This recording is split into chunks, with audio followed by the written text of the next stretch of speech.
सुवर्णपुर ठारे ओडिया पक्ष पालन अवसर में जिला प्रशासन एवं क्रीड़ा और युव सेवा विभाग द्वारा आज सकाल 6 घटिका समय ऐतिह्य गणदौड़ बा वाकथन अनुष्ठित हो जाइछि। जिला सदर महकुमा स्थित पवित्र ऐतिहासिक पीठ मां सुरेश्वरी मंदिर परिसर एही गणदौड़ आरंभ होई बड़ जगन्नाथ मंदिर पर्यंत अनुष्ठित होइतिला।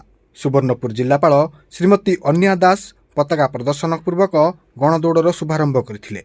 एही अवसर में अतिरिक्त जिलापाल श्रीमती अंजलिना प्रधान, जिला क्रीड़ा अधिकारी चित्तरंजन मिश्र समेत विभिन्न जिला अधिकारी, कर्मचारी, विभिन्न स्वेच्छासेवी संगठन कर्मकर्ता उपस्थित थिले। एही गणदौड़ ओडिया संस्कृति परंपरा एवं जिलार पुरातन कीर्तिराजी ऐतिह्य को राज्य तथा जिलार जनमानस उद्भासित करने तथा विशेष भाव युवपीढ़ी मनरे प्राचीन कीर्तिराजी और ऐतिह्य को उज्जीवित करने एही गणदौड़र उद्देश्य बोली जिलापाल कहिथिले। आम सोनपुर वोमेन्स कॉलेज रु आसीचु आमर गणदौड़टा सुरेश्वरी मंदिर ठानु स्टार्ट होकर जगन्नाथ मंदिर पर्यंत आ से उद्घाटन में किए आसते उद्घाटन बेले कलेक्टर मैम आसते एडीएम मैम आसते और बाकी स्टाफ मैंने समस्त को स्वागत।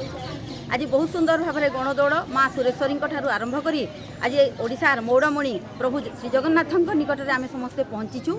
आज कलेक्टर मैडम आसते, सब कलेक्टर मैडम आसते तथा अन्य प्रशासनिक अधिकारी माने भी समस्ते आसते। विभिन्न अनुष्ठान भी आम समस्ते आसी योगदान करूँ। मुई हूँ विजय पट्टनायक डिग्री वोमेन्स कॉलेज, मोर ना हूँ संजुराणी सिंह। आम आसिक आम छुआ मान संगे आम छात्री मान संगे बहुत सुंदर भाव में योगदान कलु। आई गणदौड़ आम हूँ ओडिया ओडिया अस्मिता, ओडिया स्वाभिमान, ओडिया गर्व आज आम समस्त पाखे प्रतिभा होडियार सब पुराना जिनस जाक आम आउ थे पुनरुत्थान करवार लगी आउ थे आम समस्ते से ही जिनस सब के आम मन पकाबार लगी यही गणदौड़टा आम पाखे आज आम करूँ। बहुत सुंदर भाव में गणदौड़ होइछे, सफल कामी आम समस्ते हो पारिछुं। धन्यवाद। सुवर्णपुर ओम प्रकाश मिश्र रिपोर्ट, रिपोर्टर्स टुडे।